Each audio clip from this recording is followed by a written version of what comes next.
Hi everyone, today I'm going to show you how to make a Japanese origami lily.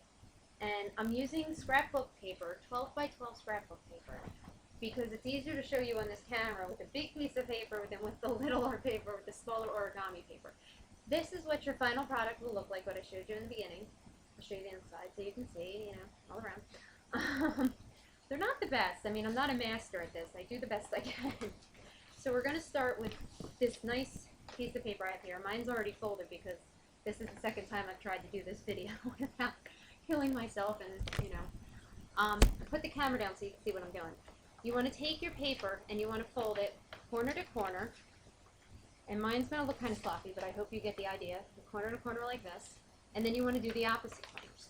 So corner to corner, like, if I can get the paper to do what I want, this. Now, you want to take it and fold it down the middle, so you have what they used to call in kindergarten a hamburger fold, like this. And then you take this and you push in the sides, so you make a triangle out of it. You want to make sure these center folds right here, they hit the middle, so your flower will come out nice and even. It's not going to come out looking like a master's flower, but it'll come out nice and even for you anyway. Okay, now you want to take your triangle. Once you have this, sorry, I should show you this so you can see. You want to make sure you have folds, creases down the middle of every side of your triangle. There's 4 sides, so you have your creases. These you're going to get from doing the next step. You want to take this, right here, take one of your quarter folds, and push down on it so you get this triangle fold like this. It looks like a kite. And you want to have 4 of them. So you do it 4 times. Like this, and you fold it in half and go on to the next one and push down. And sometimes it helps if you keep folded ones on one side and your unfolded ones on the other side, so you have some balance. And you get a nicer fold that way. You don't want to make your seams too tight, because if you push them down and you crease them real tight like you do when you're trying to fold something real nice, sometimes it causes problems later on. But you want them to be close. And you can cheat and use a pen to help get your dents out. Let me show you this. I tried to push down and I dented my paper in, so I can push that out using a pen, just reopen it. Or a pencil, whatever you have handy. And this is what your end's going to look like. Now, on the next step, I'm going to change paper here because I have one already done. We're going to fold these triangles that you have into something like this. These are your lily leaves. So what you have to do, and this is probably the hardest step out of the whole thing. You take this, you want to make sure that these are standing up. You don't want them folded while you're doing this because it'll mess you up. And you take these, take your triangle that I showed you before, the kite-shaped triangle, or diamond I should say, and you pull it back like this. So you can see. And this, like I said, is the hardest part because you got to get your fold pretty much just right. And I can show you some tricks to do that. This fold right here is the most important. You want to make sure you pull this so that it is even with the seam in the middle. So that you want to make sure you pull this fold right here so that it is even with this seam in the middle, so you can see that, sorry. And then your leaf should come out, your petal or your leaf, whatever you want to call it, should come out pretty much good. Alright, so do this. Let me bring this down so you can see. I'm sorry. Bring that down. Alright, and then you put this one up like this. Fold it over, and we have one more to do, so you can get a better view of this. And still learning how to use my camera, so I had to bend that down. You can't see my face. Hopefully you can hear my big mouth. Alright, so again, we're folding this. And this is the most important fold again, right here. This is your bottom fold. It'll be on the inside of your flower when you're done. So you want to make sure that these edges, the white edge and this is a white edge right here, and a purple edge, you want to make sure they meet. Just touch each other. So that way you know you're even.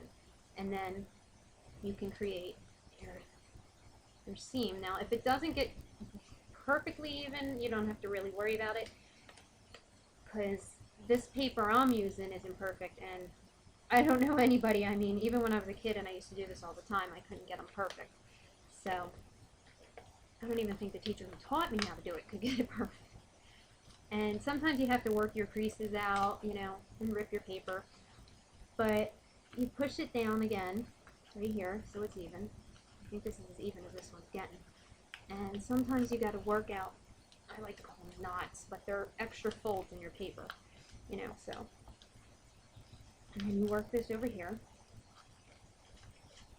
And I made a mess out of this one, but that's okay, you get the idea of what I'm doing. So now, you have this, and you're going to fold it, and you can see that's the center, that's between two petals. And you have your 4 petals here, so I can pull these down like this. And you can kind of see the flower forming. Now the next one I'm using, you're going to see how you're going to fold in your sides here, right here, so you can see how the petal actually forms. And it's pretty cool when you open it up when you're done. So you fold that over and you crease it. Now you want to keep, before I do this, let me show you. This side is the open side. You want to keep the open side up. This side without the white is the bottom side. And this is the side you want to fold because you want to be able to fold your petals out.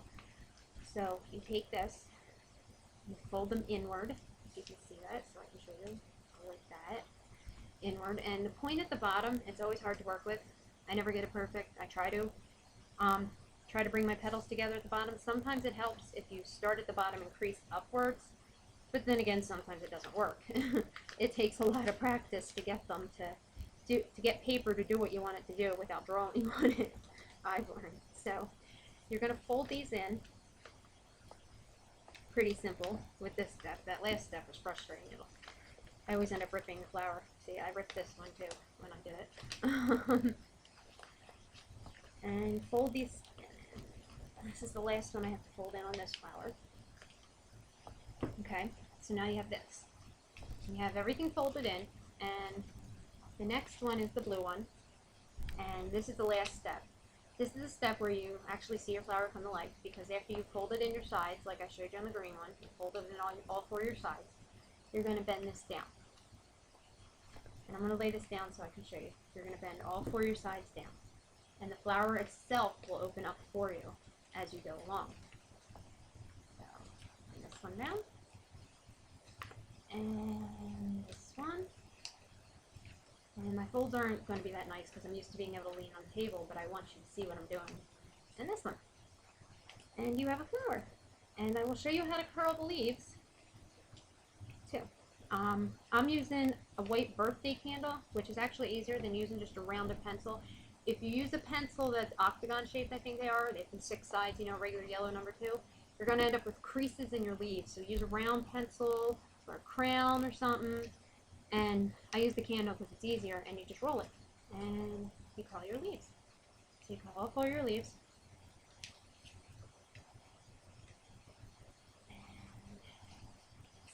I don't know how the Japanese monks did this. I mean, they must have been geniuses to sit down with a piece of paper and figure this out. Okay, there we go. And there you go. There is your lily. And what you can do next is get some beading wire or some floral wire and some floral tape and make a stem, and take the floral tape and wrap it around down to the bottom of the stem, and you can create leaves for them, you know, from cutting out, or you can learn how to do it origami-wise online, or you can just leave it like that and lay it on the table. Thanks. I hope you guys have fun. I hope you try it. Try to teach your kids that. You can find these online. There are many origami sites online that you can use. Let me just put my camera up. Sorry about that. There are many origami sites online that you can use, and they teach you how to make flowers, animals, cars, anything you want to learn, they can teach you. Okay? Thanks for watching.